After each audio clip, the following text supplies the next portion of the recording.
बिस्मिल्लाहिर्रहमानिर्रहीम, अस्सलामुअलैकुम, good morning. 24/9 में खुशामदीद। मैं हूँ आपके साथ सीमल हाशमी। अस्सलाम वालेकुम और मैं हूँ बुजुर्ग मौसम। आप सब गुड मॉर्निंग सुनाओ। Good morning. कितने दिन आपका खैरियत से गुजरे। इसके साथ साथ जी पाकिस्तान इंग्लैंड, पाकिस्तान न्यूजीलैंड की सीरीज जैसी मनसूख हुई तो उसके बाद तनकीद के निश्तर इस वक्त इंग्लैंड और न्यूजीलैंड पर बरस रहे हैं पूरी दुनिया से, और यही कहा जा रहा है कि दोनों ममालिक ने इंतहाई गलत फैसला किया। इस वक्त पाकिस्तान के सपोर्ट की ज़रूरत थी, ना कि इस तरह का कदम उठाया जाता जिससे क्रिकेट को भी नुकसान हुआ, दोनों और इन ममालिक के ताल्लुकात को भी। अच्छा अब आप देखें सोशल मीडिया के ऊपर लोग मुसलसल अपना गुस्सा निकाल रहे हैं। 2 से 3 रोज हो गए लेकिन ये टॉप ट्रेंड्स जो हैं वो खत्म नहीं हो रहे।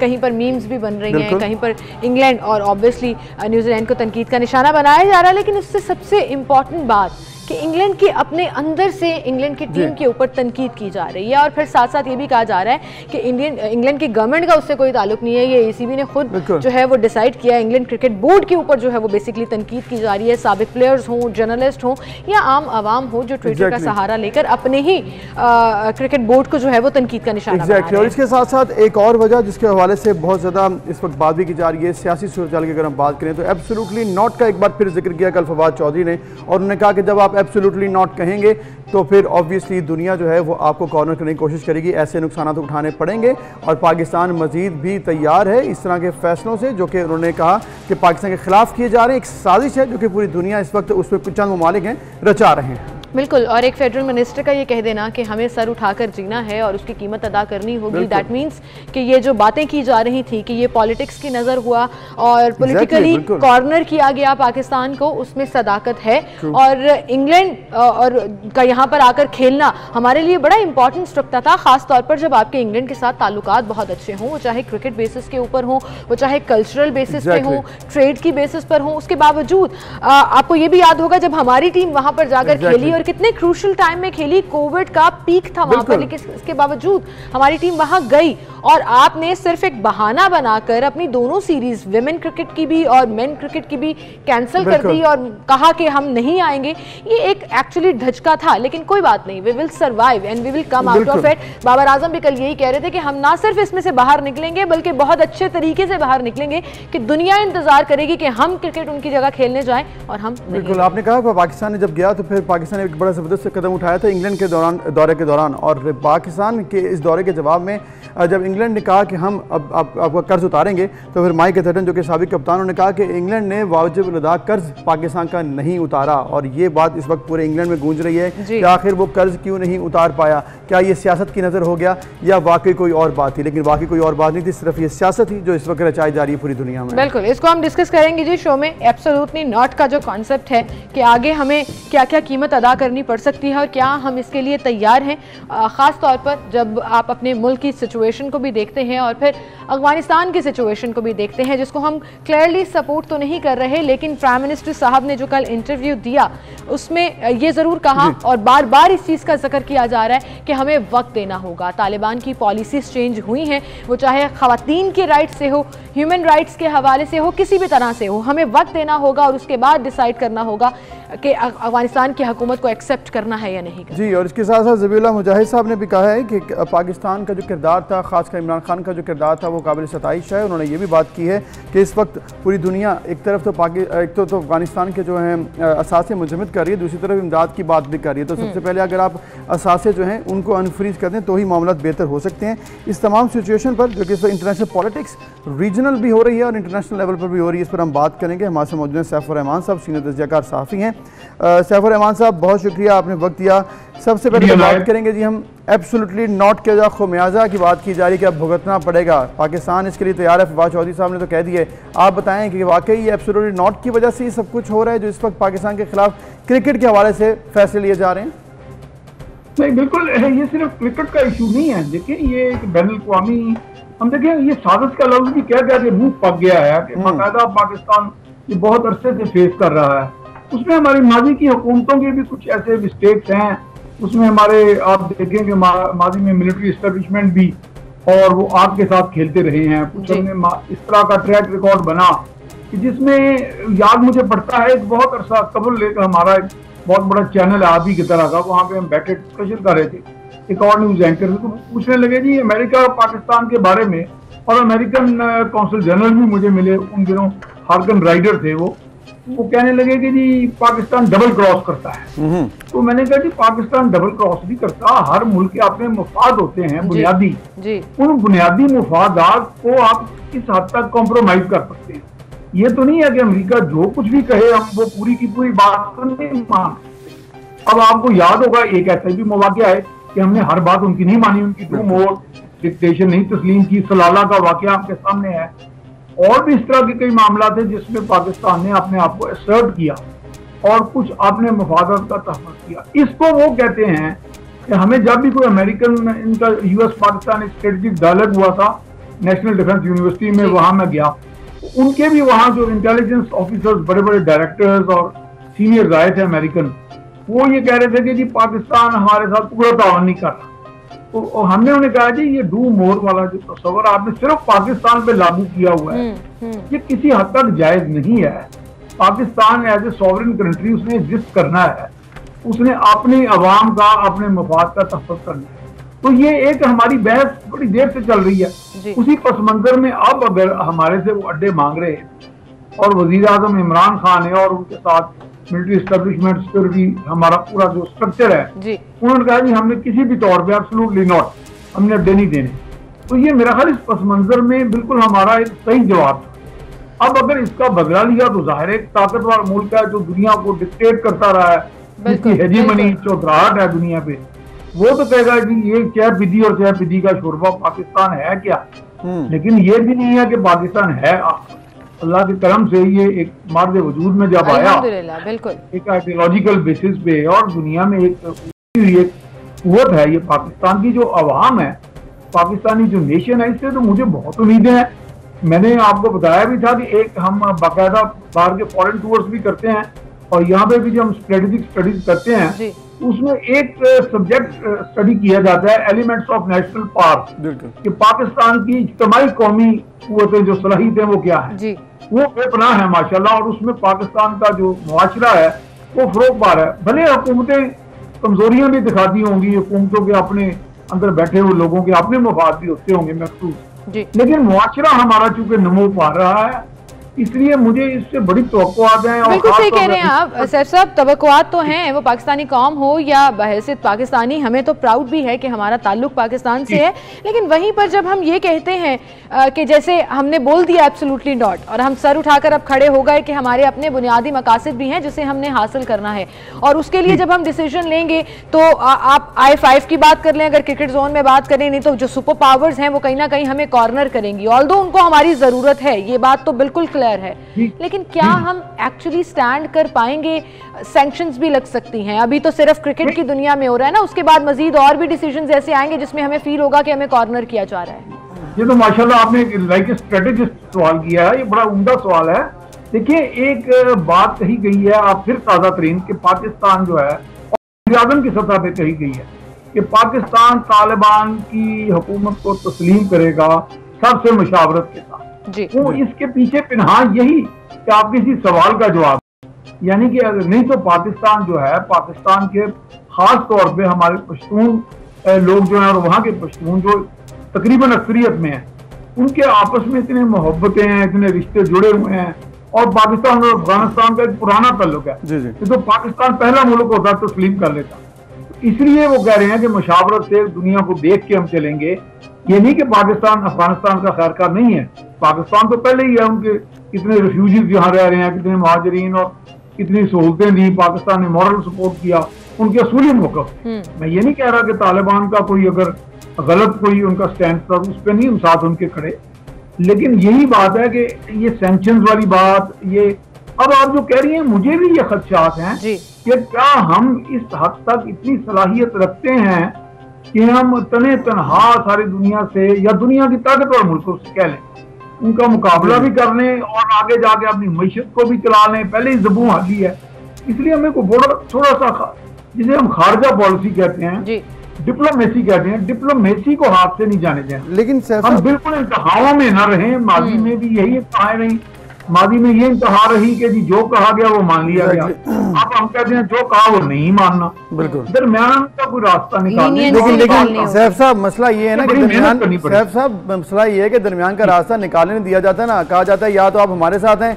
या फिर आप हमारे साथ नहीं हैं। ये बड़ा अनफॉर्चुनेट है, बिल्कुल। अब जब ये कहा जाता है तो फिर पाकिस्तान को कोई तो पोजीशन लेना पड़ेगी। 20 साल पहले जब पाकिस्तान ने पोजीशन ली तो उसका खमियाजा भुगतना पड़ा आइंदा के 20 साल के लिए।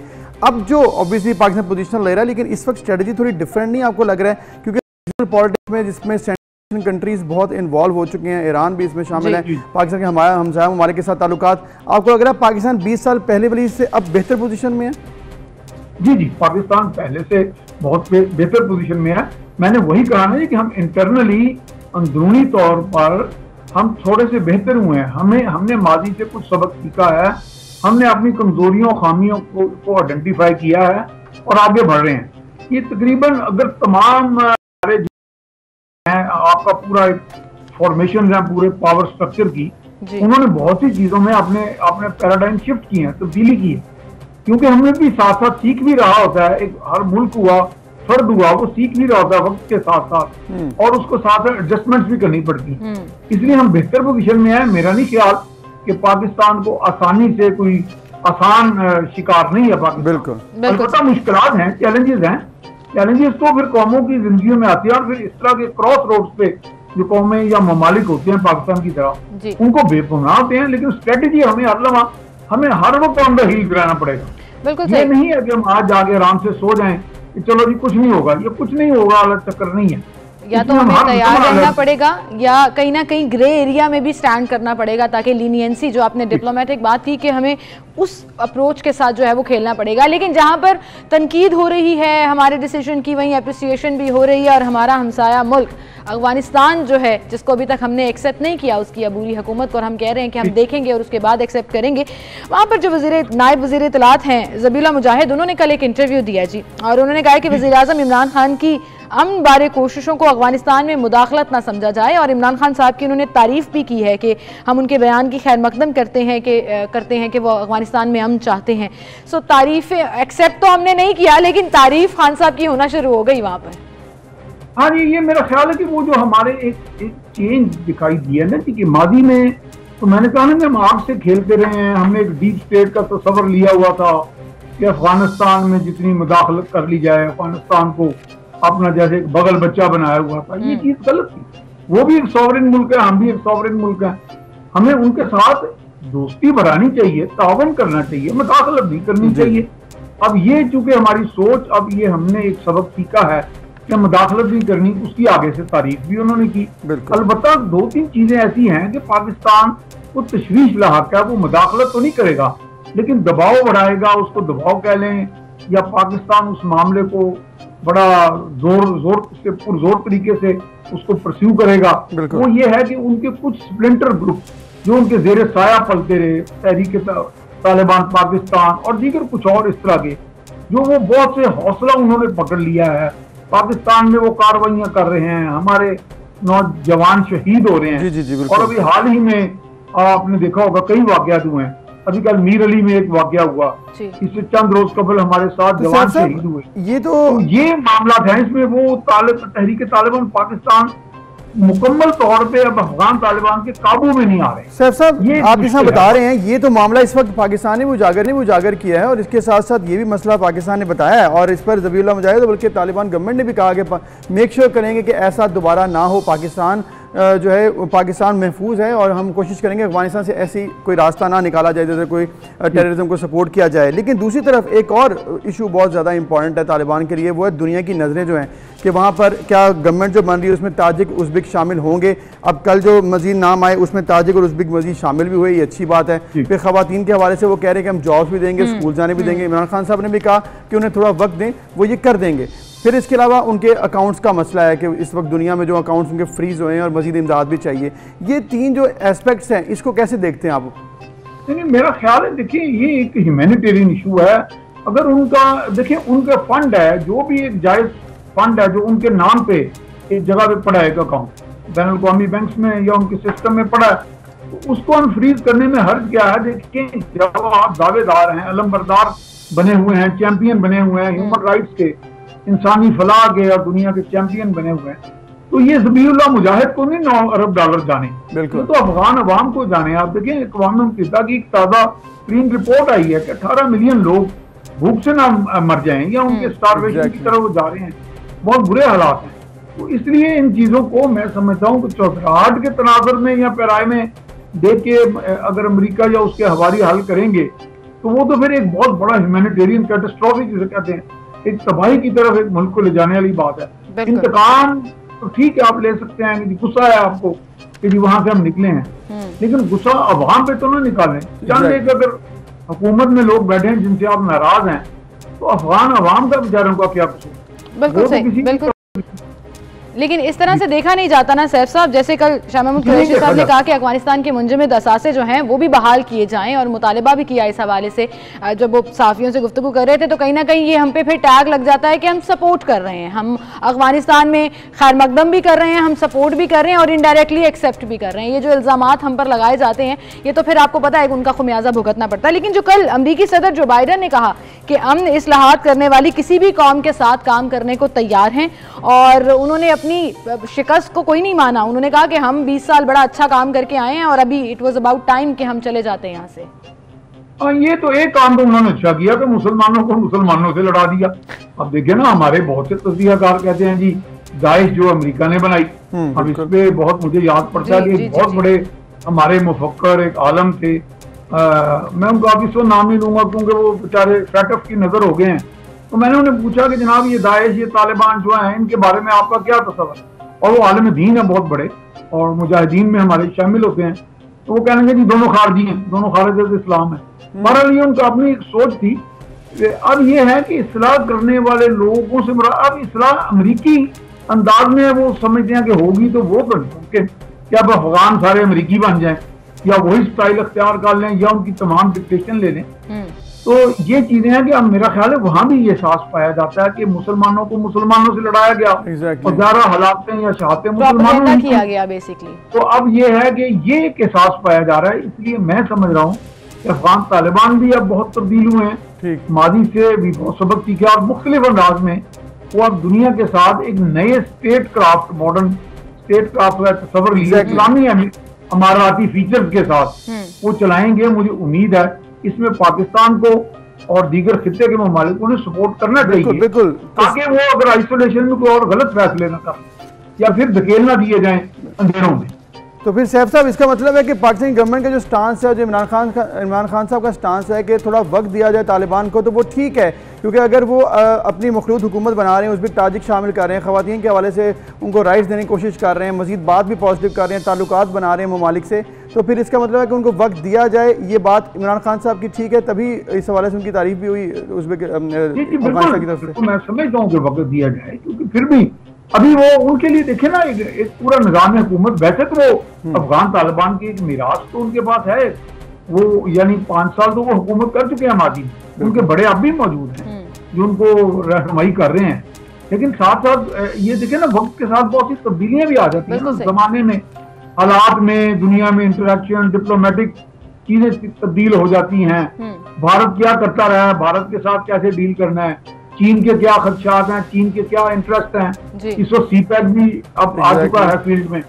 बहुत सी इस तरह के मामला हैं जिसपे उनकी भी नजर है और उनके बच्चे अब उनके जो नौजवान की आदत है वो बहुत पढ़े भी हुए हैं। अब उनके यहाँ नए नए लोग आ रहे, डॉक्टर्स इंजीनियर्स भी वो शामिल कर रहे हैं, टेक्नोक्रेट्स की भी। कभी सोचा नहीं था कि इतना प्रो ओपन तालिबान होंगे, उनकी पॉलिसी चेंज होगी। वो 20 साल से तो बिल्कुल ही टिल्ट कर गई हुई है, चाहे वो सोशल मीडिया के ऊपर उनकी प्रेजेंस हो, मीडिया के ऊपर प्रेजेंस हो या ऑन ग्राउंड उनकी पॉलिसीज हो, तो क्लियरली चेंज तो नजर आ रहा है। और ये बात ठीक है कि उन्हें वक्त देना होगा, फिर देखना होगा वो किस टिल्ट आते हैं। बहरहाल सैफ साहब आपका बहुत शुक्रिया, आप हमारे साथ मौजूद थे। ये पूरी डायनामिक्स जो कहीं ना कहीं पाकिस्तान को इफेक्ट कर रही हैं, वहीं पर पाकिस्तान स्टैंड लेने की पोजीशन में है या नहीं, ये एक बहुत बड़ा सवाल है, लेकिन स्टैंड ले चुका है और अल्लाह ताला हमें हिम्मत दे कि हम अपने हिम्मत देगा। और हमारे साथ इस रीजनल पॉलिटिक्स हो रही है, पाकिस्तान को सपोर्ट भी हासिल है, तो हम उम्मीद करते हैं कि आइंदा आने वाले वक्त में मज़ीद बेहतरी आएगी, अफगानिस्तान की सूरत हाल और ओवरऑल पीस डेवलपमेंट होगी, तो फिर सूरत हाल इंशाल्लाह बेहतर हो जाएगी। एक ब्रेक लेते हैं, फिर आएंगे।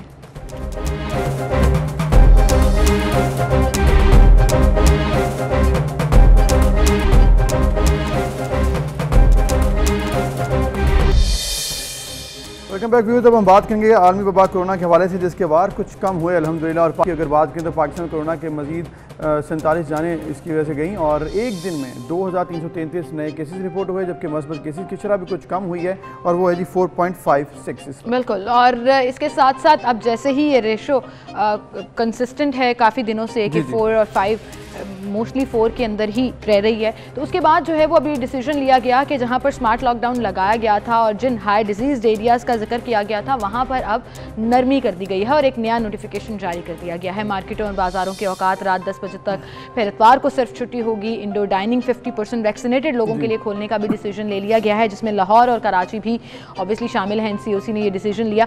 इस पर हम बात करेंगे। पार्लिमानी secretary health doctor Nausheen Hamid हमारे साथ मौजूद हैं। डॉक्टर साहिबा, बहुत शुक्रिया वक्त देने के लिए। ये बड़ा खुशाइंद है कि अब पाबंदियों में नरमी कर दी गई है और अब आहिस्ता आहिस्ता हम रूटीन लाइफ की तरफ जा रहे हैं, लेकिन केसेस तो अभी भी आ रहे हैं। तो ऐसे में गवर्नमेंट क्या प्लान रखती है कि पाबंदियों में नरमी की है लेकिन इसके बावजूद मेक श्योर किया जाएगा कि लोग SOPs को फॉलो करें? जी बिल्कुल। देखें, ये पाबंदियां जो हैं ये कितनी देर तक नरम रहती हैं इसका बहुत हद तक डिपेंड करेगा लोगों के रवैये पे, क्योंकि केसेस में बेशक कमी आई है, मगर आपको ये याद होगा कि हम लोगों ने NPIs को ज़रा स्ट्रॉन्ग किया था। बहुत सारे सेक्टर्स जो थे उनको बंद किया गया था, जिसमें ट्रांसपोर्ट को भी लिमिट किया गया था, मार्केट प्लेसेस की भी टाइमिंग्स लिमिट की गई थी, इंडोर डाइनिंग बंद थी, पहले एजुकेशनल इंस्टीट्यूशंस भी बंद थे। तो ये जो इफ़ेक्ट आया है केसेस में कमी का, वो इन तमाम जो इक़दाम किए गए थे उसका नतीजा है। अब चूँकि पाबंदियों में नरमी की जा रही है तो अब SOPs पे अमल करना पहले से ज़्यादा ज़रूरी है। बिल्कुल सही। तो बिल्कुल इस वक्त मास्क का इस्तेमाल में मैं समझती हूँ कि जो लोग वैक्सीनेटेड हैं वो भी मास्क का इस्तेमाल करें, पब्लिक गैदरिंग्स को अवॉइड करें, बगैर ज़रूरत के घर से ना निकलें, कोई ज़रूरी काम है तो बाज़ारों में भी जाएं। तो ये तमाम चीज़ें जो हैं ये अभी हमें कुछ अरसा और करनी पड़ेंगी जब तक हमारी पॉपुलेशन का 70% जो है वो वैक्सीनेट नहीं हो जाता। अभी हमारे जो फुली वैक्सीनेटेड हैं वो 11% पॉपुलेशन जो है वो हमारी फुली वैक्सीनेट हुई है। तो दिसंबर तक हमारा टारगेट है कि हम 70% पॉपुलेशन को कर लें।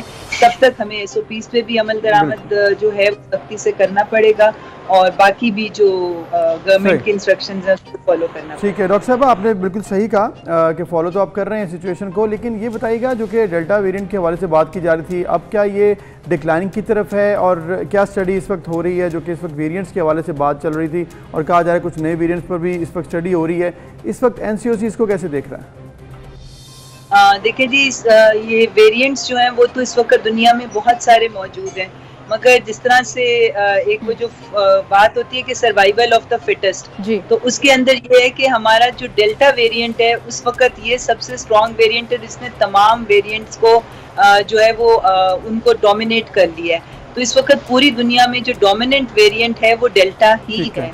और मगर इस वक्त केसेस में जो है वो कमी आई है। जो हमारा पॉजिटिविटी रेशियो जो पिछले काफ़ी अरसे से 6 और 7 के दरमियान था वो अब 5 से नीचे आ गया है। एक्टिव केसेस की तादाद भी जो तकरीबन 1 लाख के करीब थी वो भी 60,000 के करीब हो गई है।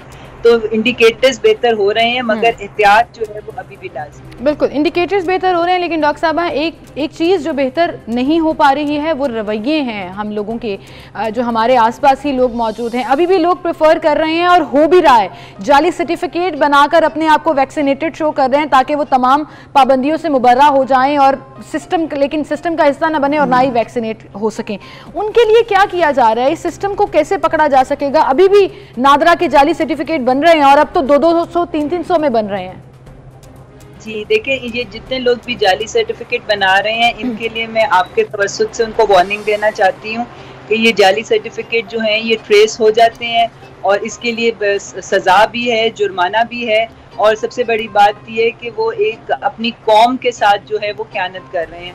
इस वक्त ऐसे हमारे पास एक ऐप लॉन्च हो चुकी हुई है, उस ऐप के ज़रिए जो है वो सर्टिफिकेट जो है वो वेरीफाई हो जाता है। उसके अलावा जिस तरह आपने देखा होगा कि सर्टिफिकेट के ऊपर एक बार कोड मौजूद होता है, तो वो जहाँ कहीं भी स्कैन होगा वो बार कोड को फौरी तौर पे पता चल जाएगा कि वो बार कोड जो है ये फेक सर्टिफिकेट बनाया हुआ है, क्योंकि जो असल बार कोड है वो सिर्फ नादरा का और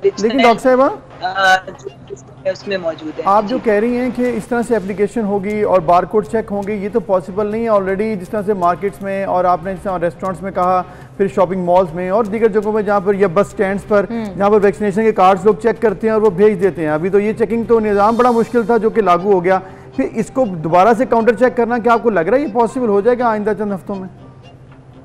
देखिए जी, बिल्कुल असद उमर साहब ने जिस तरह से कहा है कि इन तमाम चीज़ों को 1 अक्टूबर से हम मैंडेटरी करेंगे।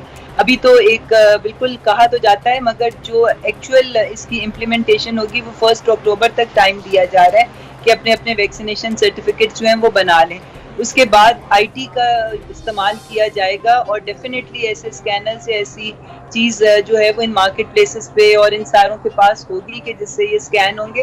तो ये ऐप भी जो है ये हर टेलीफोन के ऊपर हो सकती है, इसके थ्रू भी ये हो सकता है। तो ये बिल्कुल ये वार्निंग है उन लोगों के लिए जो जाली सर्टिफिकेट बना रहे हैं कि वो पकड़े भी जा सकते हैं और उनको सख्त सजा भी हो सकती है। बिल्कुल सही। 1 अक्टूबर से तो मजीद सख्ती भी की जाएगी, आपने ये बात की, और वो सख्ती जो है वो हर सेक्टर में होगी, वो चाहे होटल और रेस्टोरेंट इंडस्ट्री हो, वो चाहे पेट्रोल पंप्स हों, या बाकी जो भी डिसीजंस गवर्नमेंट लेगी उसके अकॉर्डिंगली। डॉक्टर साहब ये बताइएगा कि मैसेज क्या देना चाहेंगी आप आवाम को कि वो ज़्यादा से ज़्यादा, क्योंकि 11% जो आपने कहा कि अभी तक पॉपुलेशन वैक्सीनेट हुई है वो बहुत कम है और दिसंबर में कोई इतना टाइम भी नहीं रह गया, अक्टूबर, नवंबर एंड दिसंबर 3 महीने में, क्या आपको लगता है कि 70% का टारगेट गवर्नमेंट अचीव कर लेगी?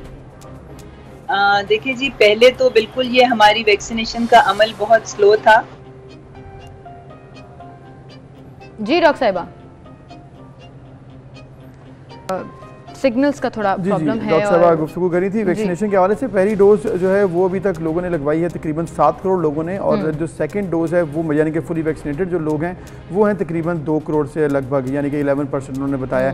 तो अगर ये 7 करोड़ मुकम्मल हो जाए सेकंड डोज तो भी मेरे ख्याल में बड़े नंबर्स बेहतर हो जाएंगे। लेकिन एक और भी इशू आ रहा है, कहीं पर सेकंड डोज जो है वो अवेलेबल भी नहीं है। साइनोफार्म का बहुत प्रॉब्लम आ रहा है कि वो अवेलेबल नहीं है, जबकि हुकूमत ने कहा था कि हम अवेलेबिलिटी को मेक श्योर करेंगे। तो डॉक्टर साहब अगर हमारे साथ लाइन पर आती हैं तो हम उनसे ये बात भी करेंगे कि साइनोफार्म जो लोग एक्चुअली प्रेफर कर रहे हैं कि हमने लगवानी है, या जिनको पहली डोज लग चुकी है और दूसरी लगनी है और वो अवेलेबल नहीं है, क्योंकि आपके अब जब आप किसी को कॉल करते हैं तो जो मैसेज आपको सुनवाया जाता है उसमें भी सेकंड डोज के हवाले से है। गवर्नमेंट इस पर कैंपेन कर रही है कि मैसेज का इंतजार ना करें, टाइम हो गया है तो आप अपने डेज कैलकुलेशंस के बाद सेकंड डोज लगवाने जा सकते हैं। लेकिन व्हाट अबाउट साइनोफार्म वाले, अगर वो जा रहे हैं और उनको नहीं मिल रहा तो फिर उनको कौन केटर करेगा? ये भी एक सवाल जो है वो खड़ा हो रहा है कि अवेलेबिलिटी बहुत जरूरी है कि वैक्सीन जो है वो अवेलेबल हो, फिर हम लोगों को पुश करेंगे। ऐसा नहीं है कि मतलब अगर आपने पहली डोज किसी वैक्सीन की लगवाई है तो साइनोफार्म की अगर आपने लगवाई है तो दूसरी किसी और की लगवा लें, क्योंकि आपने वही लगवानी है। आप ये तो कहते हैं गवर्नमेंट कि आपको जो भी अवेलेबल है वो लगवा लें, लेकिन सेकंड डोज के लिए ये बात लागू नहीं है। सेकंड डोज आपने वही लगवानी है जो पहली डोज आपको लगी है। तो साइनोफार्म अगर किसी ने पहली दफ़ा लगवाई है तो उसको सेकंड अवेलेबल होनी चाहिए। ये गवर्नमेंट को मेक श्योर करना चाहिए। जहाँ जहाँ से शिकायत आ रही हैं, लोग परेशान है कि हमें साइनोफार्म नहीं मिल रही है, उसको फौरी तौर पर हल भी करना चाहिए और देखना चाहिए कि आखिर इसकी क्या वजूहात हैं कि वहाँ पर सेकंड डोज नहीं मौजूद। क्योंकि जब कहा जाता है तो फिर सेट्स जो है मुकम्मल होने चाहिए। और वो प्यारे प्यारे लोग, अच्छे अच्छे लोग जो घरों में बैठे हैं, जो इतने शहजादे हैं कि उन्होंने पहली डोज भी नहीं लगवाई, तो मैं हाथ जोड़कर उनको कह रही हूँ कि प्लीज़ जाकर अपने आप को वैक्सीनेट कराएं और अपने इस नेशनल कॉज में अपना हिस्सा डालें। डॉक्टर साहिबा हमारे साथ मौजूद हैं। जी डॉक्टर साहिबा, एक तो मैसेज की हम बात कर रहे थे, दूसरा साइनोफार्म की दूसरी डोज जो है वो अवेलेबल नहीं है। बहुत सी जगहों पर ये इशू आ रहा है। देखिए जी, ये बिल्कुल थोड़ा सा एक मिसकॉन्सेप्शन है। साइनोफार्म जो है वो वाफिर मिकदार में मौजूद है और स्पेशली उन लोगों के लिए जिनको सेकंड डोज जिनकी ड्यू है, जिनको पहली डोज लग चुकी है, उनके लिए ये इंश्योर किया गया हुआ है कि उनकी सेकंड डोज जो है वो हमारे पास स्टॉक में मौजूद हो। तो इसलिए बिल्कुल किसी किस्म की भी मैं समझती हूँ कि लोगों को घबराने की जरूरत नहीं है। ये इशू आ रहा है ना, देखें दो सेकंड डोज जिन्होंने साइनोफार्म की लगवानी है, उन्होंने पहली साइनोफार्म की लगवाई तो वो दूसरी साइनोफार्म की लगवाएंगे। अगर वो जाते हैं तो उनको नहीं मिलती तो परेशानी तो है ना उन लोगों के लिए। तो उनका क्या सोचा है, किस तरह से इसको मेक श्योर करना है? देखिए, कुछ सेंटर्स के ऊपर हो सकता है कि ये प्रॉब्लम आई हो, मगर जिन लोगों को फर्स्ट डोज लग चुकी है उनके लिए ये इंश्योर किया गया है कि सेकंड डोज उनकी मौजूद है। और कुछ हो सकता है छोटे सेंटर्स के ऊपर ये मसला हो, मगर साइनोफार्म की सेकेंड डोज की कोई शॉर्टेज इस वक्त नहीं है जी। बिल्कुल सही, आपकी अकॉर्डिंगली कोई शॉर्टेज अवेलेबल नहीं, लेकिन डॉक्टर साहिबा हमारी रिपोर्ट्स के मुताबिक लाहौर के जो मेजर सेंटर्स हैं, Expo centre, Mayo hospital, Sheikh Zayed, वहाँ पर सेकेंड डोज साइनोफार्म अवेलेबल नहीं है। तो प्लीज़ मेक श्योर कीजिएगा कि ये अवेलेबिलिटी का एड जो है वो गवर्नमेंट साइड से क्लियर रहे, और फिर आवाम से तो हम भी आपके साथ मिलकर रिक्वेस्ट करते रहते हैं कि प्लीज़ घरों से बाहर निकलें और अपने आप को वैक्सीनेट कराएं, ताकि हम सब सुकून की ज़िंदगी के पाबंदियों के बगैर, कोरोना के बगैर। Thank you very much doctor साहिबा, हमें एक ब्रेक लेनी है जी, फिर मिलते हैं।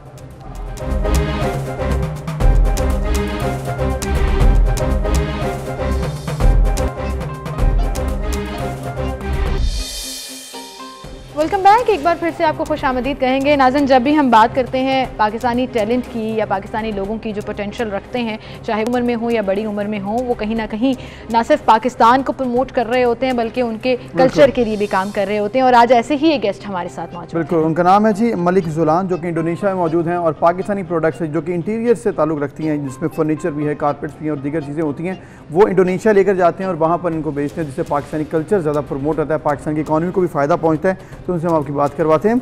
Malik Julan, thank you very much, आपने वक्त दिया। सबसे इंटरेस्टिंग बात कि ये सिर्फ 17 साल के हैं जी, 17 साल इनकी उम्र है और इनके ये अपने फैमिली बिजनेस में इस वक्त मौजूद हैं, इंडोनेशिया में उसको रन कर रहे हैं। मलिक जुलान, ये बताइएगा कि जिस तरह से आप माशाल्लाह काम कर रहे हैं, आपने अपनी फैमिली के काम को आगे बढ़ाया और अभी इस चीज़ को देख रहे हैं, आप बताइएगा कि क्या पाकिस्तानी कल्चर को आपने प्रमोट किया अब तक, किस तरह से पाकिस्तान से आप जो है ये तमाम इंटीरियर का जो सामान है लेकर जाते हैं और फिर इसको मैनेज करते हैं? जी, बिस्मिल्लाहिर्रहमानिर्रहीम। जी, बहुत शुक्रिया सबसे पहले आपका कि आपने मुझे मौका दिया और इस काबिल समझा टीवी पे आने के लिए। तो इसका प्रोसेस ये है सर, हम पाकिस्तानी हैंडमेड प्रोडक्ट्स जो हैं वो ज़्यादा से ज़्यादा कोशिश करते हैं कि हम आगे इंडोनेशिया में सेल कर सकें। इसके अलावा तकरीबन 5 मुख्तलिफ मुल्क और भी हैं जहाँ से हम प्रोडक्ट्स मंगवाते हैं, एक्सपोर्ट करते हैं और इधर आगे सेल करते हैं, इम्पोर्ट करते हैं।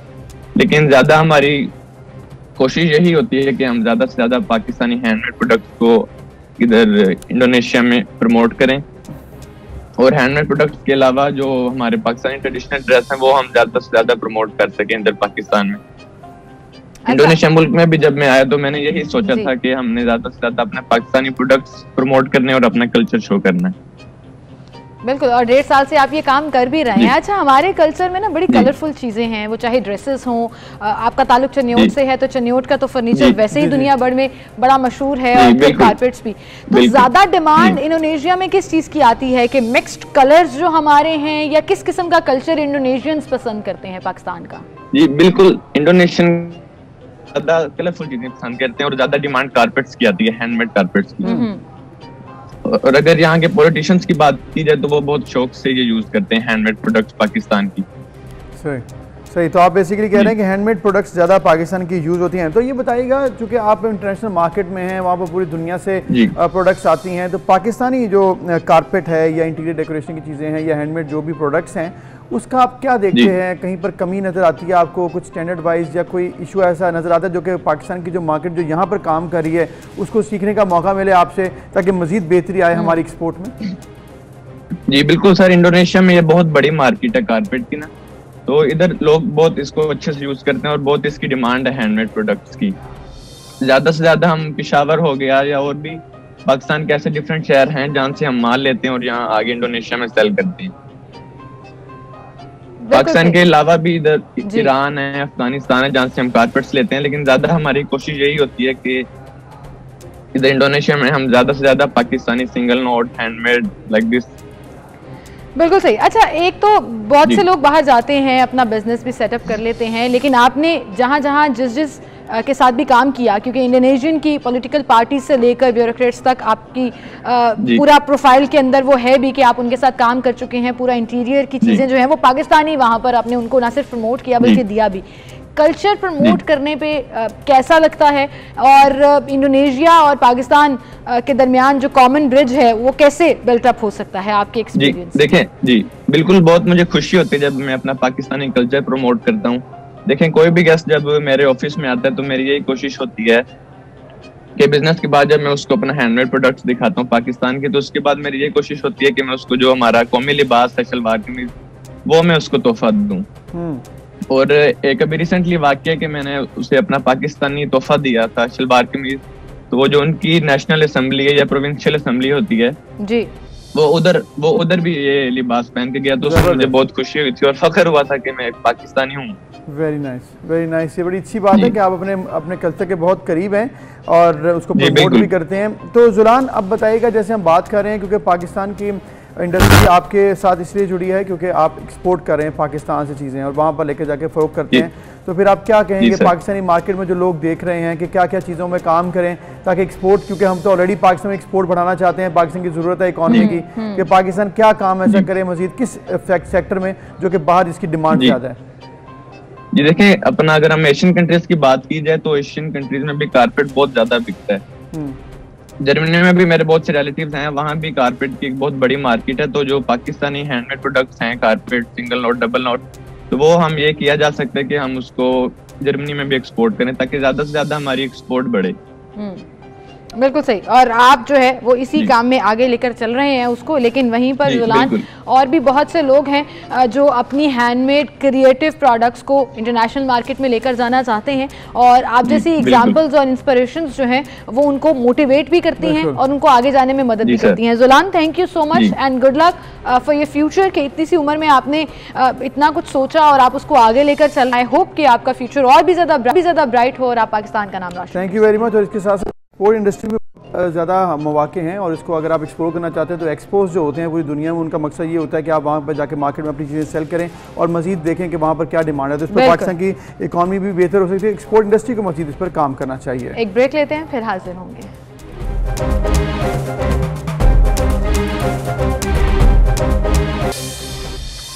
Welcome back. एक बार फिर से आपको खुशामदीद कहेंगे और अब जरा सियासत और पॉलिटिक्स के ऊपर नजर डाल ले। कौमी असम्बली में कल कायदे हिज़्ब इख्तिलाफ शहबाज शरीफ काफ़ी गूंजे हैं और बरसे भी हैं हुकूमत के ऊपर। उन्होंने कहा 50 लाख लोगों को बेरोजगार करके रख दिया, भीख मांगने पर मजबूर कर दिया, कहाँ गई 1 करोड़ की नौकरियां, मुल्की मईशत का भट्टा बिठा दिया है। वो जो पंजाबी में जैसे कहते हैं ना, पट्टा बिठा दिया है, वो बिजली, पेट्रोल, तेल की कीमतें कहाँ पर हैं। PIA से हजारों लोगों को फारिग कर दिया। स्टील मिल का क्या हाल किया। गर्ज ये कि उनके पास पूरी एक लिस्ट थी जिसका वो जिक्र करते रहे और फिर उसके जवाब में उन्हें तनकीद का सामना भी करना पड़ा। तनकीद की जी शरीफ मज़ारी साहबा ने, और उन्होंने कहा कि शहबाज अपने गिरेमार में झांके, जो वादे वो करते रहे, क्या वो जो है वफा हुए या नहीं। इस तमाम सूरत हाल पर और ओवरऑल जो नवाज शरीफ साहब और फिर इंतखाबी इस्लाहत पर इस वक्त कमेटी बनाने की बात की जा रही है, इस पर हम बात करेंगे। अंजुम रशीद साहब हमारे साथ मौजूद हैं। अस्सलाम वालेकुम अंजुम रशीद साहब, बहुत शुक्रिया आपने वक्त दिया। अंजुम साहब, ये जो मामला कल देखा हमने कौमी असम्बली में कि शहबाज शरीफ साहब ने वादे याद कराए PTI को और PTI ने जवाब दिया कि आप अपने गिरेबान में झांकें। आपने कैसा देखा कल इस बहस को? देखिए, इसमें शहबाज शरीफ जो है वो इस हद तक सच्चे हैं कि जो मियां नवाज शरीफ ने कर्जे लिए और उसके जो है वो उन्होंने प्रोजेक्ट लगाए, 11,000 मेगावाट बिजली बनाने के कारखाने लगाए, उन्होंने जो है वो सड़कें बनाई और 27 किलोमीटर जो है ओवर दी हेड सड़क से ऊपर जो है वो ऑरेंज ट्रेन बनाई लाहौर में और दूसरे प्रोजेक्ट शुरू किए। और नवाज शरीफ ने और इमरान खान ने नवाज शरीफ से दुगने कर्जे ले लिए, और एक भी प्रोजेक्ट नहीं लगाया। एक वो कहते हैं हमने रिकॉर्ड मोटरवे सड़कें बनाई हैं। क्या बात कर रहे हैं, मुराद सईद साहब का 3 गुना ज्यादा सड़कें बनाई हैं हमने। ये मुराद सईद ने अनाउंस किया था, आपको याद होगा। भाई 3 गुना सड़कें बनानी मुंह से कह देने से कुछ नहीं होता। जो सड़कें अब तक बनी हैं वो वही है जो मियां नवाज शरीफ के प्रोजेक्ट थे, और जो मियां नवाज शरीफ ने सड़कें बनाई हैं सक्कर से मुल्तान से सक्कर और बाकी जो मोटरवे हैं और ये जो ऑरेंज ट्रेन है और जो 11,000 मेगावाट बिजली के जो कारखाने हैं, ये तो नजर आ रहे हैं। लेकिन इमरान खान की हुकूमत ने लेकिन कर्जे डबल ले लिए इमरान खान ने और किया कुछ भी नहीं। और अगर कुछ सड़कें बनाई भी है तो बहुत मामूली नौयत की है। लेकिन बात यह है कि जो इमरान खान नवाज शरीफ ने जो कर्जे लिए हैं वो नजर आते हैं और इमरान खान के कर्जे जो है वो नजर नहीं आते।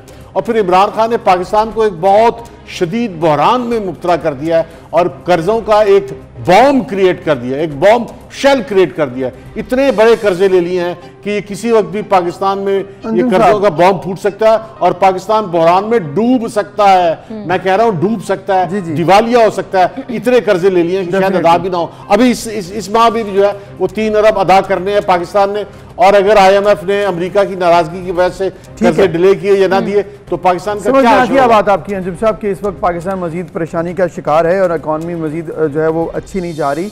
ये बताइएगा, शहबाज शरीफ साहब ने कल बड़े ज़बरदस्त बातें की हैं, तमाम वादे भी याद कराए, उनको ये सब कुछ मालूम है कि गरीब इस वक्त कितना परेशान है, आम शहरी कितने परेशान है, तो फिर जो हल इसका क्या है कि ये बस असम्बली में खिताब किया और चले गए, या कोई और हल नज़र आता है आपको?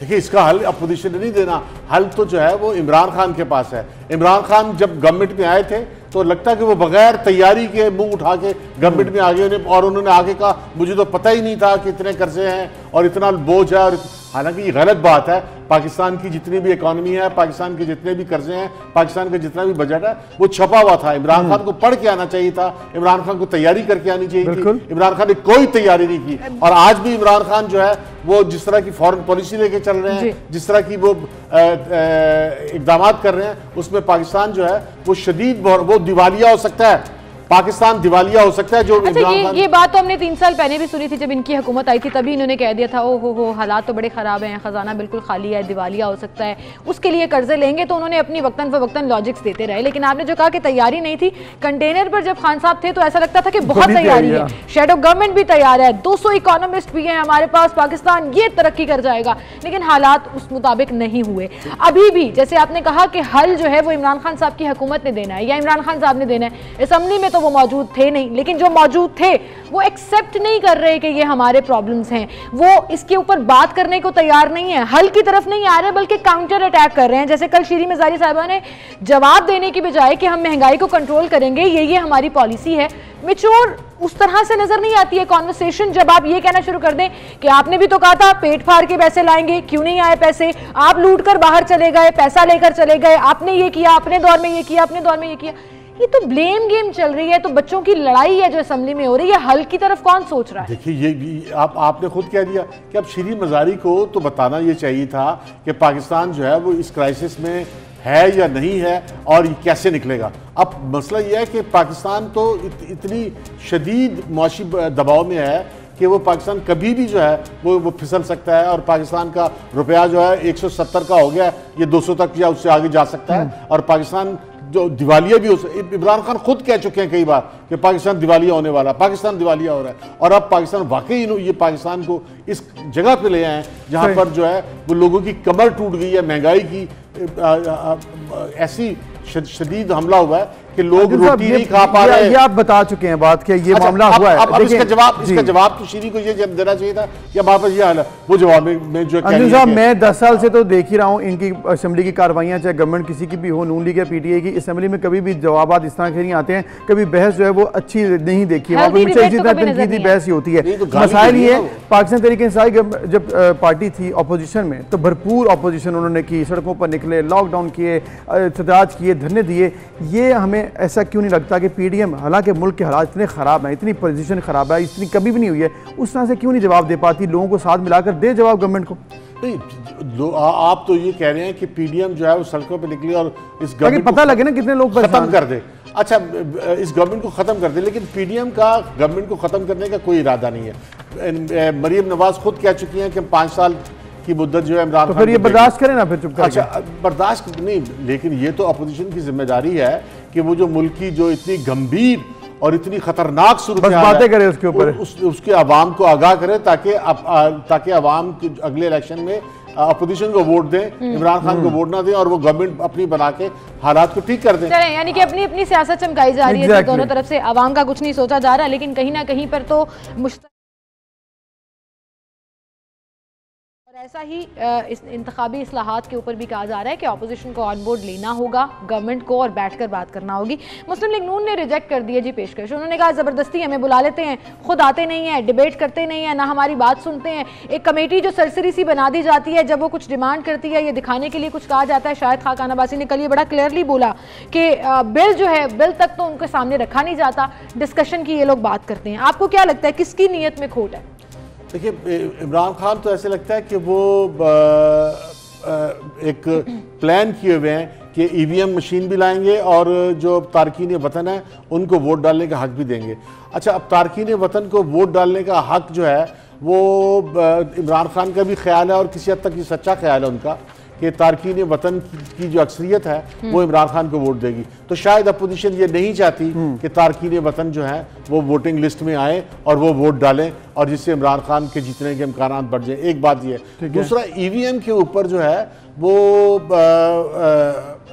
अपोजिशन जो है वो मुझे नहीं पता कि वो इस पे वाकई चाहती है। इस पे अब देखिए, अब मामला ये है कि नून लीग तो मुस्तरद कर रही है, लेकिन साथ अब ये जो डेवलपमेंट हो रही है इस पर ये बात की जा रही है कि इस वक्त कमेटी के हवाले से कहा जा रहा है कि कंडीशनल हम बैठेंगे, देखेंगे और फिर एक नई कमेटी बनेगी, एक नई जो है ना इस पर डिस्कशन के लिए, क्योंकि जो ऑलरेडी कमेटी स्पीकर साहब ने बनाई थी वो तो फाल नज़र नहीं आती। शाहिद खान अब्बासी ने बड़ा ओपनली कहा था एक नई कमेटी बनेगी, फिर वो बात करेगी इंतखाबी इस्लाहात। गवर्नमेंट का तो प्लान है कि हमें लेकर ही आने हैं, लेकिन आपको लग रहा है ये कमेटी बनने से काम माम लटक जाएगा या फिर कुछ बेहतरी आएगी? नहीं, कमेटी बनने से इसमें कोई शक नहीं कि अगर कमेटी बनती है और इमरान खान एक एफर्ट करते हैं तो दोनों अपोजिशन और गवर्नमेंट मिलकर किसी कॉमन पॉइंट पे पहुंच सकते हैं। और वरना कमेटी के बगैर और डिस्कशन के बगैर तो कॉमन पॉइंट पे पहुंच ही नहीं सकते। और अगर वन साइडेड जो है वो इंतखाबी इस्लाहात इमरान खान ने की और असेंबली में अपनी अक्सरियत की बुनियाद पर कोई ऐसा कानून पास करवा लिया EVM का, तो वो मुल्क में आग लगा देगा। अच्छा, वो एक अलग बात है, लेकिन इस कमेटी का नतीजा हम सब पहले ही फोर्सी कर रहे हैं कि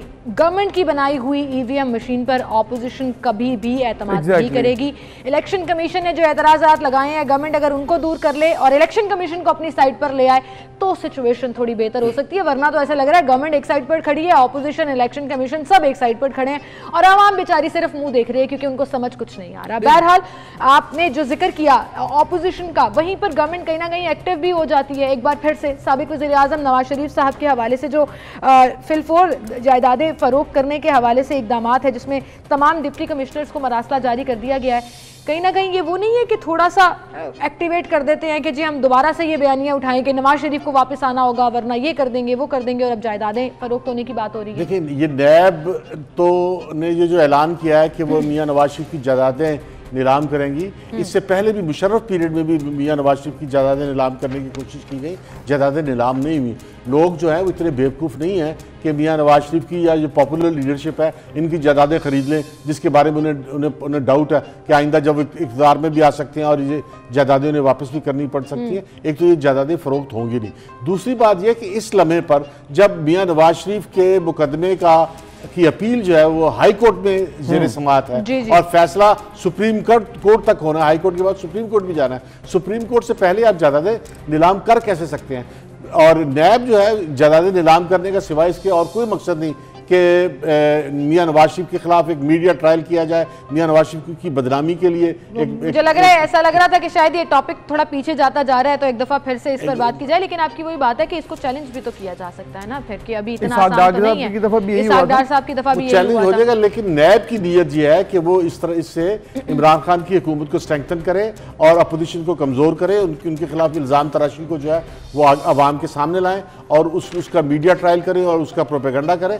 लेकिन इसका मकसद ये है ही नहीं कि वो नैब जो है वो इमरान नवाज शरीफ की जायदादें फरोख्त कर सकता है। अभी तो मरहला आया ही नहीं, मरहला आएगा सुप्रीम कोर्ट में जब अपील रिजेक्ट हो जाए। बात तो ठीक है ना, अब नैब लाहौर के तर्जुमान ये कह रहे हैं कि जुर्माने की ये रकम है और वो अदा नहीं की गई तो हमें ये करना पड़ेगा। नैब अपनी कार्रवाइयां अपने ऑब्वियसली मरासले और अपने लॉज के अकॉर्डिंगली कर रहा है, उसके बाद क्या होता है ये तो बात की कहानी है। ऑब्वियसली चैलेंज तो करेंगे, लेकिन फिलहाल तो वो अपनी जुरिडिक्शंस में जो उनको चीज़ ठीक लग रही है उसके अकॉर्डिंगली डिसीजन ले रहे हैं। लेकिन उसी के साथ आगे बढ़ेंगे और एक और खबर जो कल सामने आई, गवर्नमेंट के एक और मुआवने खसूसी जो हैं उनका इस्तीफ़ा मंजूर कर लिया गया। ताबिश गौहर, हाँ, वो इस्तीफ़ा जो है वो अब तक की जो खबरें आई हैं, एक तो ये कि हमाद अजहर के साथ हमाद अजहर जो है वो उनको सपोर्ट नहीं कर रहे थे गौहर ताबिश को, और गौहर ताबिश और फिर दूसरी तरफ जो ज़ैदी साहब हैं वो वज़ीर शिपिंग, वो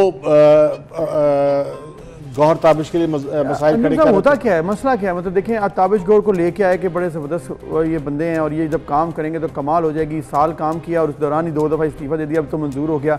इस तरह ही जो टीमें ये लेके आए इमरान खान साहब, लोग आते हैं बड़े ज़बरदस्त अपने पोर्टफोलियो के साथ और आकर साल के अंदर परफॉर्मेंस कोई होती नहीं। इसकी क्या वजह आपको नज़र क्या आता है? क्या बाकी PTI के अंदर इख्तलाफात हैं या फिर परफॉर्म कर नहीं पाते, सिचुएशन ऐसी? परफॉर्मेंस जो है वो जैसे इमरान खान ने खुद तैयारी नहीं की थी, ना ही उनके जो है मुशीरों ने तैयारी किया।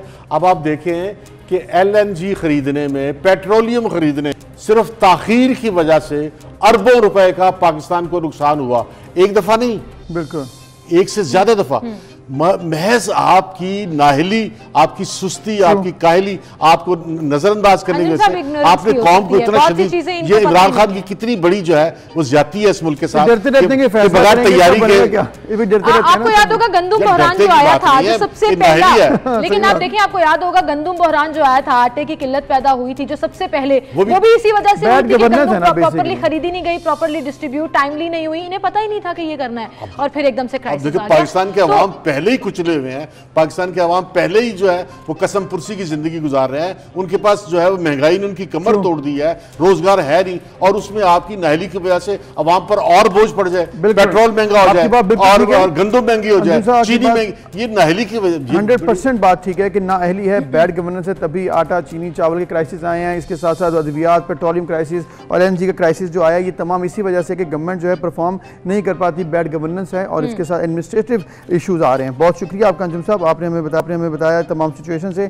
लेकिन एक ही बात जो कि इस वक्त हकीकत नजर आ रही है कि बैड गवर्नेंस की वजह से ये तमाम नुकसान हैं, चाहे डिलेइंग टैक्सेस हो या कोई और, लेकिन जब आप गलत फैसले लेते हैं तो उसके असरात आवाम को भुगतने पड़ते हैं। लेकिन गलत फैसलों का मलबा भी तो किसी पर डालना है, तो ऐसा लगता है जो पेट्रोल इतना महंगा हो गया, जो पावर सेक्टर में प्रॉब्लम्स आ रही हैं, उस सब का मलबा जो है वो ताबिश गौहर साहब पर डाल दिया, क्योंकि एक खबर ये भी चल रही थी कि वज़ीर आज़म उनकी परफॉर्मेंस से खुश नहीं थे, तो वो खुश नहीं थे, आवाम को भी तो दिखाना है, कुछ डिसीजन लिया तो वो ये हुआ जी, एक्सेप्ट कर लिया गया उनका रेजिग्नेशन। बहरहाल हमें एक ब्रेक की तरफ जाना है, दोबारा हाजिर होंगे।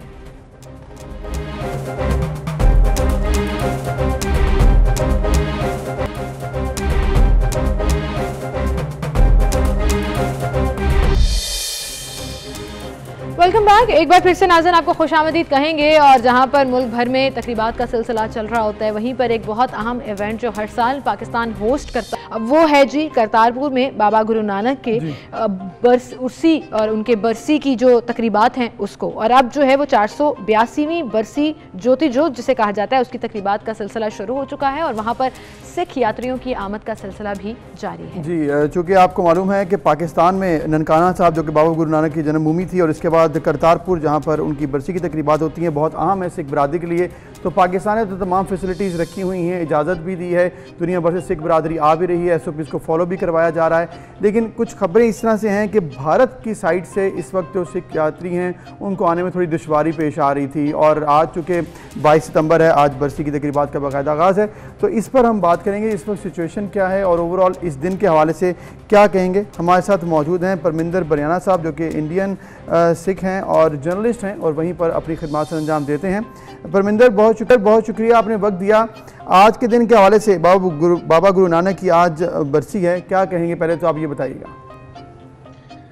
देखिए, यहाँ पंजाब में जहाँ जहाँ पंजाब के अलावा जहाँ भी जिस दुनिया में भी जिस कंट्री में भी सिख रहते हैं, जहाँ गुरु नानक साहब को मानने वाले हैं, वो उन्हें 2 दिन जो खास उनके लिए होते हैं, जो उनका एक जन्मदिन होता है और दूसरा ये ज्योति ज्योत। इस दिन पूरे सिख धर्म में ऐसा कोई खास जन्मदिन भी उतना ही उत्साह से मनाया जाता है, उतने तो ये ज्योति ज्योत जो दिवस है ये भी उसी तरीके से मनाया जाता है जैसे जन्मदिन मनाया जाता है।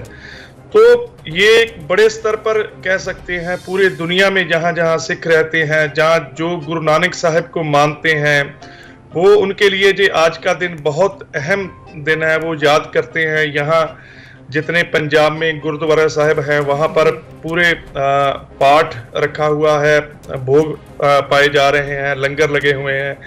तो ये बहुत खास दिन, खास करके पूरे दुनिया में जो गुरु नानक साहब को मानते हैं उनके लिए ये दिन बहुत अहम है। जी बिल्कुल, और ये दिन बड़े अहमियत के साथ मनाया भी जाता है। अब ऐसे में पाकिस्तान और चूँकि दुनिया भर से तो सिख यात्री कोशिश करते हैं कि वो ज़रूर आएँ यहाँ पर, चाहे एक ही दफ़ा आएँ लेकिन विज़िट ज़रूर करें। लेकिन इंडिया को एक बहुत बड़ा एज हासिल ये था कि करतारपुर जब से कॉरिडोर बना तो इंडियन सिख बरादरी जो है वो बड़े आराम से और सहूलत के साथ यहाँ पर आकर अपने ये मजहबी रसूमात जो है वो अदा कर सकती हैं। मजहबी हम आहंगी के लिए ये कॉरिडोर बड़ी इम्पोर्टेंस का हामिल है, आप क्या कहेंगे इस पर? देखिए, बड़े लंबे जब से ये बंटवारा हुआ था, पाकिस्तान इंडिया बने थे, तब से ही यहाँ के लोग वहाँ पर डेरा बाबा नानक में आकर वहाँ अरदास करते थे। सैकड़ों लोग, हजारों लोग इकट्ठा होकर अरदास करते थे कि ये रास्ता किसी तरीके से खुल जाए। तो पिछले 2-3 साल में जब से पाकिस्तान गवर्नमेंट ने, इमरान खान ने इसकी पहल कदमी करते हुए ये रास्ता खोला, तो पूरी दुनिया में सिखों में इतनी खुशी शायद गुरु नानक साहब के मिलने से ना होती जितनी ये रास्ता खुलने से हुई थी। अब भी क्योंकि कोरोना की वजह से रोक दिया गया था, तो अब पिछले काफी समय से कई ऑर्गेनाइजेशन, जैसे जहां पंजाब में पॉलिटिकल पार्टी अकाली दल, वो सिखों की पंथिक पार्टी कहा जाता है, वो भी मांग कर रही है कि ये रास्ता दोबारा खोला जाए, क्योंकि पूरे अभी भी पंजाब में इतना उत्साह है जाने को, करतारपुर साहब जाने को, आप सोच नहीं सकते कि लोग कैसे तड़फ रहे हैं यहाँ पर आने के लिए। लेकिन क्योंकि अभी कुछ लोग तो इसे पॉलिटिकल तौर पर भी मान रहे हैं, क्योंकि पंजाब में बीजेपी और अकाली दल का गठजोड़ था, पहले पॉलिटिकल गठजोड़ था, वो टूट चुका है। तो इसलिए अभी बीजेपी की पंजाब में एक किसान आंदोलन चल रहा है, उसकी वजह से वो काफी विरोध हो रहा है। दिल्ली में 8-9 महीने से मोर्चा लगा हुआ है, तो कहीं ना कहीं उस मोर्चे को भी इस के साथ जोड़कर देखा जा रहा है कि मोदी गवर्नमेंट ये सोच रही है कि शायद हम इसको अभी ना खोलें, क्योंकि माहौल थोड़ा सा खराब है। तो जो पंजाब के, खास करके इंडिया में रहते जो सिख हैं, चाहे पंजाब में चाहे किसी और स्टेट के रहने वाले हैं, वो चाहते हैं कि ये रास्ता जल्दी खुले, ताकि करतारपुर साहब जाकर अपनी जो पूरी जिंदगी की मंशा होती है कि एक बार उस जगह के दर्शन करने हैं जिसको वो पूरा इष्ट मानते हैं। गुरु नानक साहब को एक परमात्मा के बाद दूसरे तौर पर जाना जाता है।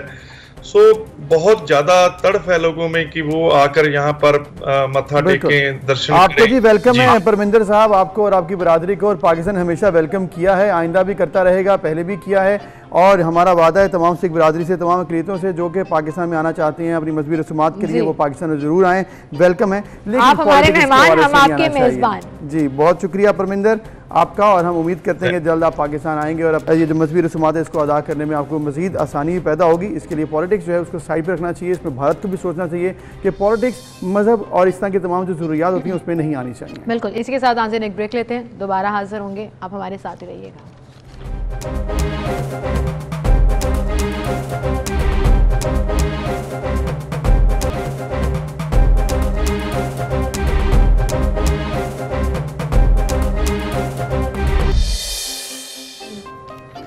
वेलकम बैक जी, एक बार फिर से आपको खुशामदीद कहेंगे। एक कन्फ्यूजन जो बड़े अरसे से, जब से कोरोना वैक्सीन आई है तब से सर्कुलेट कर रही थी कि प्रेगनेंसी के हामला खवातीन जो हैं वो कोविड वैक्सीन नहीं लगा सकती। और अब जरा आप यकीन जानिए कि मैंने अपने सर्कल में इतना देखा है कि प्रेगनेंसी के दौरान आपकी कोविड हो भी जाता है, मेरी बहुत सी फ्रेंड्स को भी हुआ, और आप वनरेबल भी होते हो टुवर्ड्स कोरोना जो वायरस है उसके। बिल्कुल। तो इस हवाले से वज़ीर-ए-आज़म के मामले ख़ुसूसी बराए सेहत फैसल सुल्तान साहब ने कह दिया है कि हामला खवातीन को भी अब कोरोना वैक्सीन लगवाई जा सकती है, मुकम्मल तौर पर वो सेफ हैं। डॉक्टर साहब ने ये भी कहा है कि इस्लामाबाद को 100% वैक्सीनेटेड शहर भी हम बनाना चाहते हैं। फिर उन्होंने ये भी कहा कि वैक्सीनेशन बीमारियों से बचाती है, तो हुकूमत ने अब ये ख़रीदी हैं और आप लोग इसको लगवाएं, और हम टारगेटेड वैक्सीन भी लगवाएंगे, लोगों के घर जा जाकर वैक्सीनेशन लगवाएंगे। तो ये बड़ी अच्छी इनिशिएटिव लिया है जी, कन्फ्यूजन उन्होंने दूर किया, इसको मजीद हम दूर कर देते हैं आपके लिए कन्फ्यूजन को। अगर किसी के दिल में अभी भी है, दिमाग में अभी भी कुछ परेशानी है, तो वो दूर करेंगे जी। हमारे साथ डॉक्टर साकिब सिद्दीक साहब मौजूद हैं, जो कि सीनियर गायनेकोलॉजिस्ट हैं और बड़ी गहरी नज़र रखते हैं ओवरऑल सिचुएशन पर कि कैसे मैनेज करी गवर्नमेंट। डॉक्टर साहब थैंक यू वेरी मच, आपका वेलकम, आपको आपने वक्त दिया। डॉक्टर साहब, ये जो ऐलान डॉक्टर फैसल सुल्तान साहब ने कर दिया है, बहुत से लाखों लोग हैं जो इसको सुनना चाह रहे थे कि वैक्सीनेशन लगवानी चाहिए हामला खवातीन को, ये बहुत बड़ा इशू है। आप बताएगा ये क्या बर वक्त आ चुका है फैसला, और इस पर क्या तफसील है, आप क्या कहेंगे? बहुत शुक्रिया अबूज़र, आपने इन्वाइट किया यहाँ पे इस शो के लिए और इस इम्पॉर्टेंट टॉपिक पे डिस्कशन के लिए जी। तो बात ये है कि ये जब ये वबा, आपको पता है कि नई वबा है और इसके बारे में सही मालूमात भी नहीं थी, और शुरू में जब ये वबा आई तो उसके बारे में ये मालूम नहीं था कि वैक्सीन बनेगी कि नहीं बनेगी। फिर जब वैक्सीन आई तो वैक्सीन जो है वो उस तरीके से, जिस तरीके से ट्रायल्स होने चाहिए थे, उस ट्रायल के बगैर ही एनिमल ट्रायल्स के साथ ही ये वैक्सीन जो है इसको चला दिया गया और लोगों के बारे में इसके बारे में बेशुमार शकूक व शुबहात थे कि ये वैक्सीन जो है ये कैसी है कैसी नहीं है और इफ़ेक्टिव है। फिर जब मरहला आया प्रेगनेंसी का, क्योंकि हम गायनेकोलॉजिस्ट हैं और हम ऑनर समझते हैं कि हम ख़वातीन और माओं के इलाज के लिए, उनकी हिफाजत के लिए, उनकी सेहत के लिए सारा कुछ काम कर रहे हैं। तो प्रेगनेंसी के हवाले से हम सब ने ये स्टडीज़ करना शुरू कर दिया, क्या प्रेगनेंसी में ये वैक्सीन लगनी चाहिए नहीं लगनी चाहिए। शुरू में चूँकि ये डाटा अवेलेबल नहीं था तो हम ही ने कहा कि अभी इसको ना लगवाएं। फिर जब कुछ डाटा आया तो हमने ये लोगों को कहना शुरू कर दिया कि फर्स्ट ट्राइमेस्टर जो है, पहली जो सहमाई है उसमें ना लगवाएं, दूसरी और तीसरी सहमाई में लगा सकते हैं। ठीक है। फिर अब अमेरिका से और पूरी दुनिया से बेशुमार डाटा आया कि अब अमेरिका में 1.5 लाख जो ख़वातीन हैं उनको ये वैक्सीन लग चुकी है और उसके स्टडीज़ आ गई हैं, उसके रिज़ल्ट्स भी आ गए हैं, माँ के उस पर असरात, बच्चे के ऊपर उसके असरात जो हैं वो सामने आ गए हैं और बिल्कुल ये सेफ़ है और ये लगानी चाहिए। और ये हमने एक इनिशिएटिव लिया है समरा नूर के नाम से। अच्छा। ये 2 डॉक्टर्स हैं जो कि ज़िंदगी के दौरान जिनको कोरोना हुआ और उनकी दोनों की बेचारों की शहादत हो गई। एक तो कराची की एयरफोर्स की डॉक्टर हैं, फ्लाइट लेफ्टिनेंट महानूर, और दूसरी वाह की हैं, वाह इंटरनेशनल हॉस्पिटल की डॉक्टर समरा अली। ठीक है। तो इन दोनों की कोविड के दौरान डेथ हुई और उनको वैक्सीन नहीं लगी हुई थी, तो इसलिए हम गायनेकोलॉजिस्ट ने मिलकर ये सोचा कि इसी के हवाले से समरा नूर इनिशिएटिव को लेके एक ऐसा प्रोग्राम बनाया जाए जिसमें अवेयरनेस कैंपेन जो है टेलीविजन के ऊपर, मीडिया पे और गवर्नमेंट को और जो दूसरे सियासतदान हैं चाहे गवर्नमेंट में हैं, बड़ा ज़रूरी है, बहुत ज़रूरी है, तो उनको अवेयरनेस क्रिएट की जाए कि ये वैक्सीन जो है ये बिल्कुल सेफ है। बिल्कुल सही। डॉक्टर साहब, जैसे आपने कहा ना कि गवर्नमेंट और मेजर स्टेक होल्डर्स जब इस चीज़ को अनाउंस करेंगे तो उसको ज़्यादा एक्सेप्ट भी किया जाएगा। जैसे कल डॉक्टर फैसल सुल्तान ने खुद कह दिया कि प्रेगनेंसी में आप वैक्सीन लगा सकते हैं, लेकिन यहाँ पर तो आम लोगों को कन्विंस करना मुश्किल हुआ पड़ा है कि आपने वैक्सीन लगानी है। अभी सिर्फ 11% लोग जो हैं उन्होंने अपने आप को वैक्सीनेट कराया। इसमें माँ और बच्चे को क्या फ़ायदा हो सकता है, हम चाहते हैं कि हम उस पर बात करें ताकि वो ख़वातीन जो प्रेग्नेंट हैं वो ना सिर्फ अपनी ज़िंदगी बचाएं बल्कि अपने आने वाले बच्चे की ज़िंदगी भी बचाएं। देखिए, ये जो अवेयरनेस प्रोग्राम जो हमने शुरू किया है समरा नूर इनिशिएटिव के नाम से, सो ये अवेयरनेस जब तक क्रिएट नहीं हम करेंगे उस वक्त तक लोगों में एक्सेप्टेबिलिटी जो है ना वो नहीं आएगी। तो लोगों में अवेयरनेस क्रिएट करना बहुत ज़रूरी है।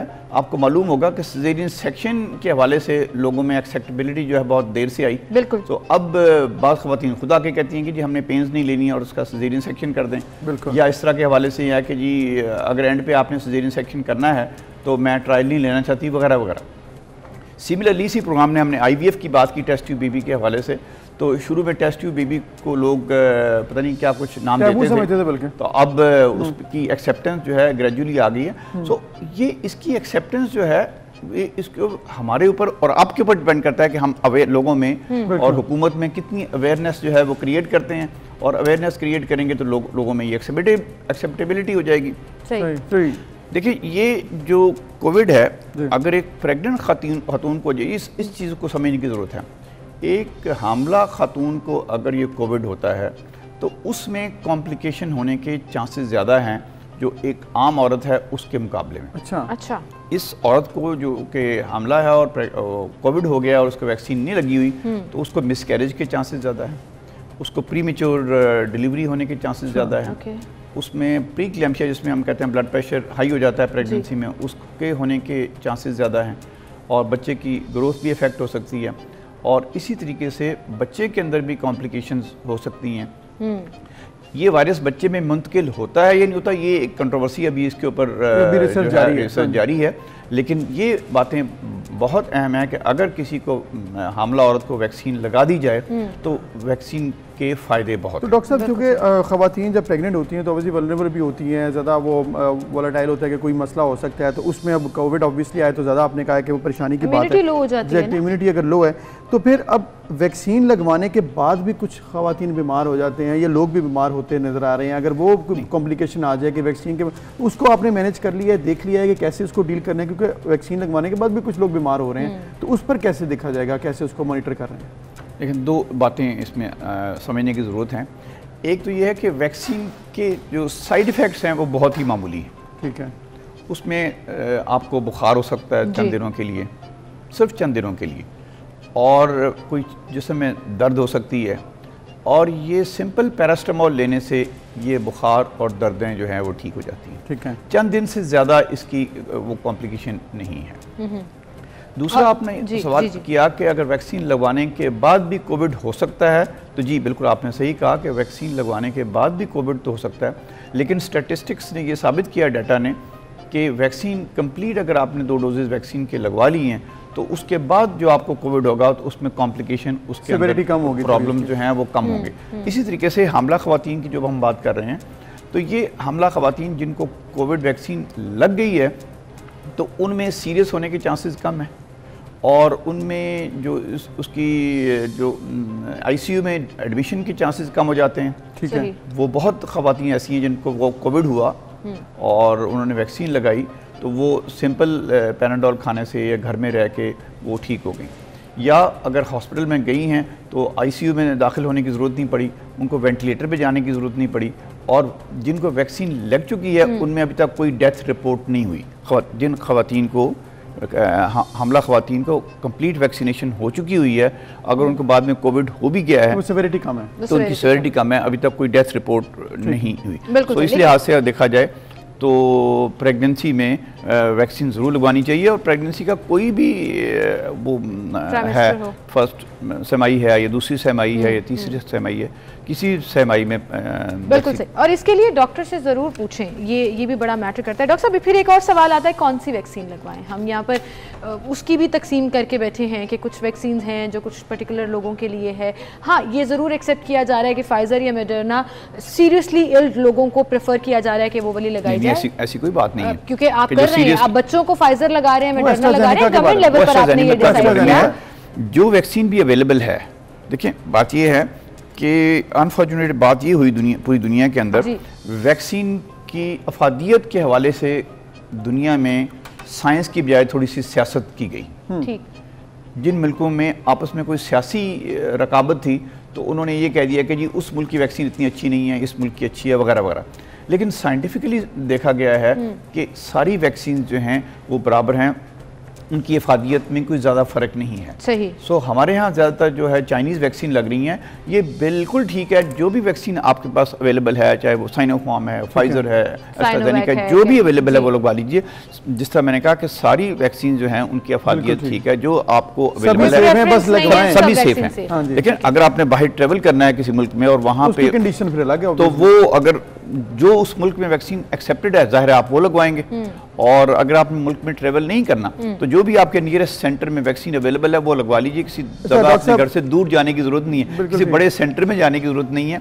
और दूसरा ये भी कल मुझसे किसी ने सवाल किया कि जी जो वैक्सीन का जो प्रिजर्व करने का तरीका है, क्या गवर्नमेंट के जो इदारे हैं वो इंश्योर कर रहे हैं? जी, गवर्नमेंट के हाई ऑफिसर से बात हुई है तो उन्होंने बिल्कुल इसको सेटिस्फाई किया कि जहाँ जहाँ भी ये वैक्सीन हमारी पड़ी हुई हैं तो वो हमने उसको कोल्ड चेन जो है वो कोल्ड चेन मेंटेन की हुई है। और इसके बिल्कुल इसमें तो कोई शक नहीं। डॉक्टर साहब, पाकिस्तान में सिस्टम बड़ा बेहतरीन है और पाकिस्तान काम भी इस पर कर रहा है। अब चूंकि ये इशू बहुत ज़्यादा इंपॉर्टेंट है ख़वातीन के हवाले से, फैमिलीज़ के हवाले से, तो आपने कहा कि ये अवेयरनेस प्रोग्राम है, इसमें गवर्नमेंट ने भी अपने पार्ट प्ले करना है, हम भी पार्ट प्ले कर रहे हैं। डॉक्टर्स जो है सबसे करीब होते हैं पेशेंट्स के, क्योंकि उनकी बात सबसे ज़्यादा असरअंदाज होती है हमारी और जो गवर्नमेंट की बाद में आएगी। तो डॉक्टर्स कम्युनिटी ने क्या फ़ैसला किया, कैसे ये मैसेज जो है वो इम्पार्ट करना है ताकि वो तेज़ी से फैले? जी, हमारी सोसाइटी है गायनेकोलॉजिस्ट की, डॉक्टर्स एज ए होल भी काम कर रहे हैं उसके ऊपर, लेकिन क्योंकि सबसे ज़्यादा तो रिस्पॉन्सिबिलिटी गायनेकोलॉजिस्ट की है, तो गायनेकोलॉजिस्ट की जो सोसाइटी SOGP उसका नाम है, society of obstetrician and gynaecologist of Pakistan. So SOGP के फोरम के ऊपर उन्होंने ये फैसला किया कि तमाम गायनेकोलॉजिस्ट को इसकी अवेयरनेस कराएंगे। और वही हम गायनेकोलॉजिस्ट जो पहले कहते थे कि जी वैक्सीन नहीं लगवानी, फिर हमने कहा कि सिर्फ फर्स्ट ट्राइमेस्टर में नहीं लगवानी, सेकंड थर्ड ट्राइमेस्टर में लगवा सकते हैं। अब ये SOGP पूरे पाकिस्तान के गायनेकोलॉजिस्ट को, प्लस ये जो है समरा नूर इनिशिएटिव जो है, इसके हवाले से भी अवेयरनेस प्रोग्राम दिया जा रहा है। हम ये समरा नूर इनिशिएटिव की तरफ से पूरे अस्पतालों में फ्री जो है वो डिस्ट्रीब्यूट कर रहे हैं पोस्टर्स, वो स्टैंडीज अपने अस्पताल में लगवाएं। ये बड़ी ज़बरदस्त बात है। और इसमें जब हम देखते हैं ना कि टाइम टू टाइम रिसर्चेस आती हैं और चीज़ें बेहतरी की तरफ जाती हैं, ग्रूम भी हो जाती हैं, कुछ अपडेट्स भी आ जाती हैं, तो उसमें एक बड़ा अच्छा इनिशिएटिव है कि अब फाइनली ये डिसाइड कर लिया। सवाल किया कि ये डॉक्टर्स को और गायनेकोलॉजिस्ट को भी अवेयरनेस देने की जरूरत है। तो सबसे पहले हमने आगाज ही अपने घर से किया है गायनेकोलॉजिस्ट, अब हम बाकी जो अच्छा डॉक्टर साहब इसमें एक छोटी सी सजेशन ये भी देख लीजिएगा कि गायनेकोलॉजिस्ट के साथ साथ आपको जीपीस को भी अपडेट करना पड़ेगा, क्योंकि हॉस्पिटल में डिफरेंट तरह के जनरल प्रैक्टिशनर्स या फिजिशियंस होते हैं, वो फिर मना भी कर देते हैं। तो अवेयरनेस एट मैस लेवल बिल्कुल अभी लास्ट मंथ से हमने ये इनिशिएटिव दिया है और हमारा प्रोग्राम नेक्स्ट यही है। Thank you very much. आपका प्रोग्राम बड़ा जबरदस्त है और सब फिजिशियंस की तरफ भी जाए और इसके साथ डॉक्टर्स कम्युनिटी इसको फॉलो करें ताकि लोग जो हैं वो मैसेज जरूर